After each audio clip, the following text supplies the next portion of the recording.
படைத்தவன் மேல் பழியும் இல்லை, பசித்தவன் மேல் பாவம் இல்லை. கிடைத்தவர்கள் பிரித்து கொண்டார், உழைத்தவர்கள் தெருவில் நின்றார்.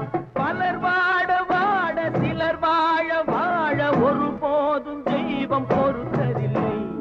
கொடுத்ததெல்லாம் கொடுத்தார், அவர் யாருக்காக கொடுத்தார்?